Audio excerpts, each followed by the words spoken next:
Thank you. Now, the governor thanked protesters across the state for remaining peaceful last night, but said the state is on guard for any violence. ABC 17's Connor Hirsch joined us live from the state capitol tonight. And Connor, for the most part, it's been pretty quiet there.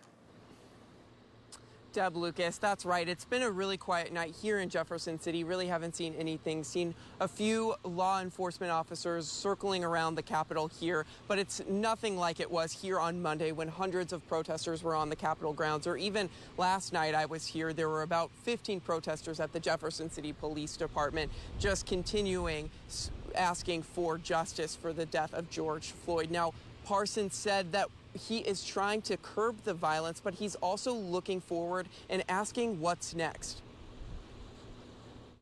I can't emphasize enough how important it is to make a plan in place for legal protesters and to separate those from the criminals that are out there committing crime. While there are over 1,000 active duty National Guard troops in place right now, Parsons said in the next day or two there will be about 1,500 to 2,000 with boots on the ground or being activated across the state. He said those troops are mobile and can go wherever they are needed in the state to assist local agencies and highway patrol.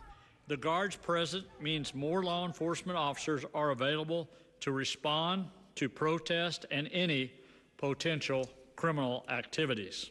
But the governor has also been in talks with activists and local leaders across the state to start the conversation about change. Today, he was in Columbia with local clergy, law enforcement, and government leaders to talk about what changes they think need to happen on local and state levels. And what are we going to do in the future to change the system?